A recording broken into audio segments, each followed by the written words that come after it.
Hello everyone, welcome to Siddhi's Commerce Cafe. Today we will start our new topic in maths, that is permutation. You have heard about that permutation and combination. So in this class we will discuss permutation only, and in next class we will discuss combination.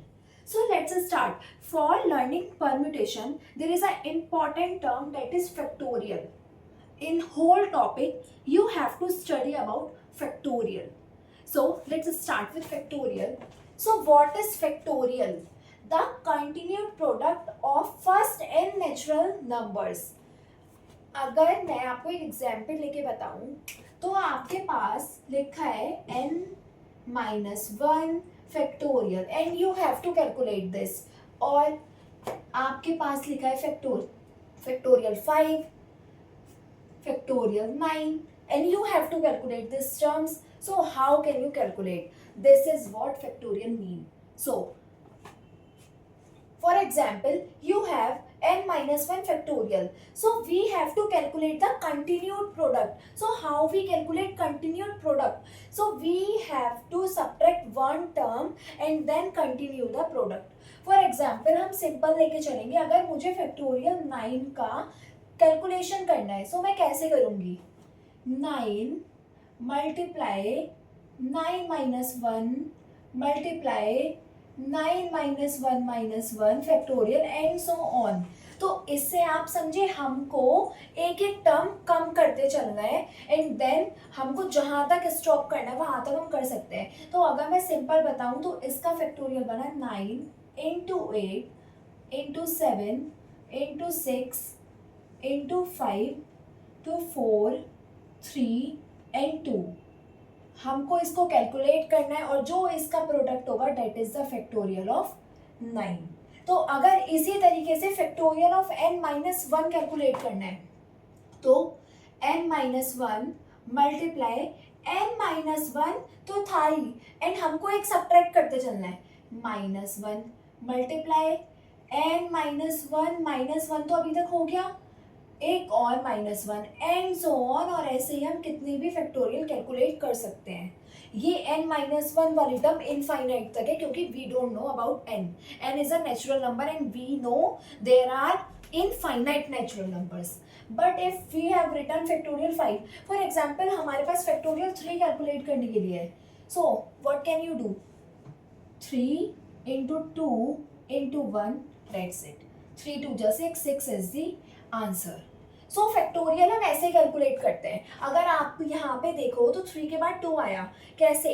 हमने 3 में से एक term subtract करी, then 2 आया, फिर 2 में से एक टर्म सब्ट्रैक्ट करी, 1 आया, एंड 1 में से कुछ सब्ट्रैक्ट करेंगे तो 0 आएगा, वो हम नहीं लेते. तो ये यहीं पे स्टॉप हो जाता है.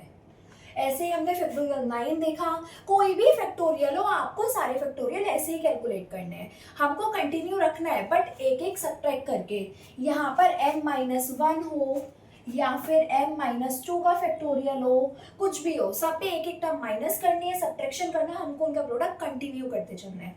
अब ये जो आप साइन देख रहे हैं, ये this is the sign to denote factorial, and this also,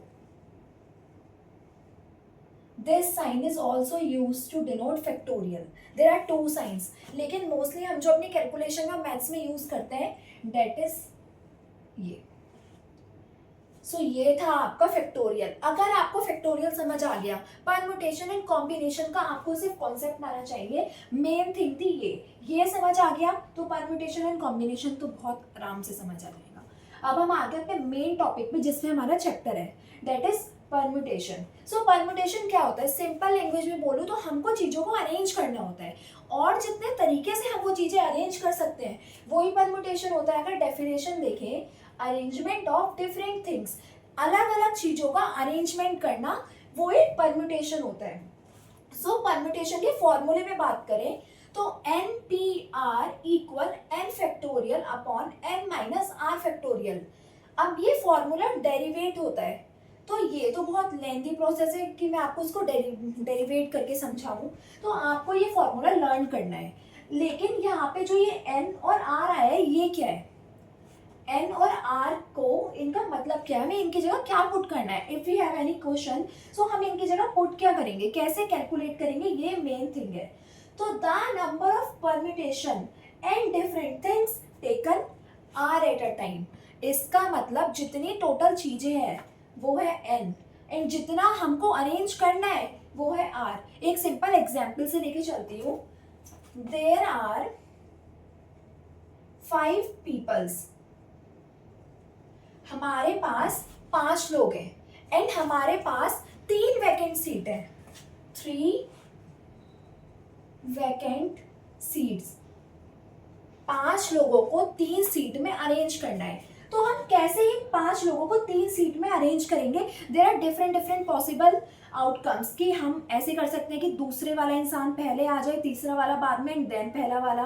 तो हम ऐसे कितने सारे तरीकों से इसको अरेंज कर सकते हैं. तो हमको परम्यूटेशन में यही कैलकुलेट करके बताना है कि कितने तरीके हैं, कितने पॉसिबल आउटकम है कि हम इन 5 लोगों को 3 सीट में अरेंज कर दें. तो अगर यहाँ पे मैं बताऊं तो यहाँ पे n और r क्या हुआ, आप इस फॉर्मूले में n और r की जगह क्या पुट करोगे. So n is 5. Total outcome कितने हैं हमारे पास, 5. अभी हमने देखा n डिफरेंट थिंग्स. तो डिफरेंट थिंग्स हमारे पास कितनी है, 5 लोग, and are taken at a time. और हमको उस समय कितनी चीजों को अरेंज करना है, हमको 3 लोगों को अरेंज करना है. टोटल 5 लोगों में से हमको 3 सीट में अरेंज करना है. तो अब आपको समझ आया, n है जो टोटल चीजें हैं और r है जितनी हमें उस टाइम पे अरेंज करनी है. Permutation is all about arrangement and combination is all about selection. So these are 2 different terms. Permutation और कॉम्बिनेशन को रिलेट कर सकते हैं पर ये सेम थिंग नहीं है, दीज आर डिफरेंट. सो ये एग्जाम्पल में हमें n पता चल गया, r पता चल गया, then we have to calculate. It is very simple. So यहाँ पे n की जगह है 5, p और r की जगह है 3. तो फॉर्मूले में पुट करें तो 5 फैक्टोरियल अपॉन 5 माइनस 3 फैक्टोरियल. सो अब इसको कैलकुलेट करना बहुत सिंपल है. हमने अभी ऊपर सीखा फैक्टोरियल 5 को हम क्या लिख सकते हैं, 5 into 4 into 3 into 2 into 1. This is factorial 5. अभी हमने ऊपर ऐसे देखा था. देन 5 माइनस 3 सिंपल 2 आएगा, 5 में से 3 सब्ट्रैक्ट करके 2 फैक्टोरियल. एंड 2 फैक्टोरियल को अगर हम ओपन करेंगे तो क्या आएगा, 2 इंटू 1 सिंपल.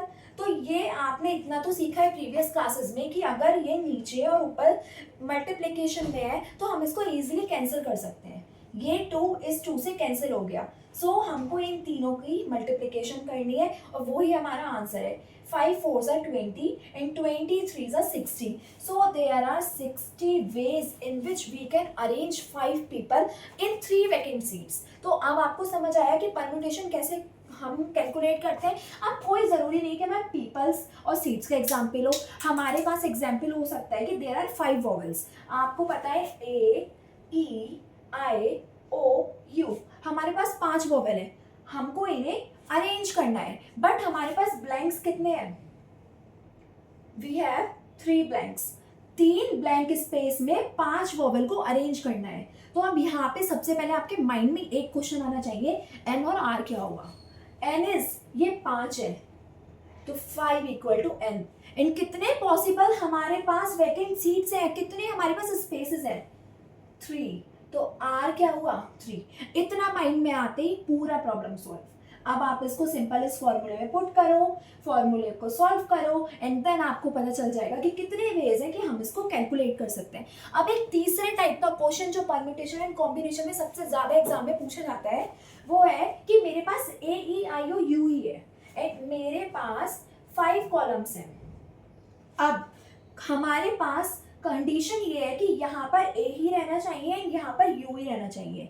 नोट करो 5 टोटल थे, वैकेंट सीट भी 5 थी, लेकिन कंडीशन क्वेश्चन में ये आ चुकी है कि ए और यू अपनी जगह पे फिक्स हैं. सो अब हमारे पास ये 3 स्पेस खाली है. तो आर तो हमें पता चल गया कि 3 तरीके से रखना है. बट अब एन कितना होगा, बच्चे कंफ्यूज होते हैं एन 5 होगा या एन 3 होगा. सबसे पहली बात, परम्यूटेशन में रिपीटेशन अलाउ नहीं होता. लिखाओ ना लिखाओ, there is no repetition in permutation. So अब हमारे पास ए और यू तो कट हो गए हैं. हमको इनको रखना ही नहीं है, क्वेश्चन की कंडीशन थी, इनकी पोजीशन फिक्स हो चुकी है अपनी जगह पे।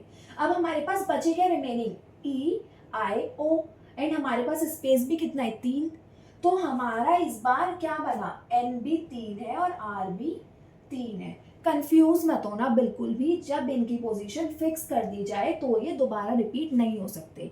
यही परम्यूटेशन में होता है, परम्यूटेशन में रिपीटेशन अलाउ नहीं है।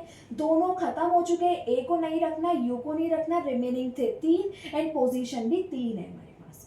तो अगर इसका क्वेश्चन देखें तो इसका बनता क्या है, अगर हमें इसे सॉल्व करना है, 3p3, फॉर्मूला क्या था, फैक्टोरियल n मतलब टोटल, तो 3 factorial upon n minus R, 3 minus 3 factorial. इसको आप सॉल्व करो, देन आपके पास आंसर आ जाएगा, सिंपल। तो ये था permutation and that is factorial.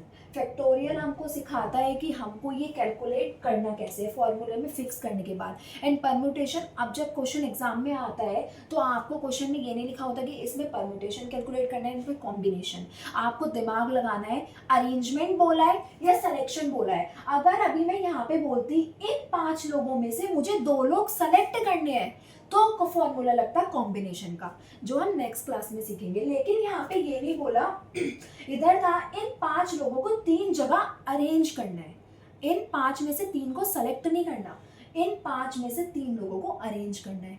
So we use permutation formula. So exam में अभी भी बताती हूँ, परम्यूटेशन और कॉम्बिनेशन लिखा नहीं होता है, आपको सिर्फ समझना होता है कि अरेंज करना है या सेलेक्ट करना है। So that is permutation and combination. So thank you for watching and stay tuned for next part in which we talk about combination. Stay tuned for more. Bye bye. Thank you.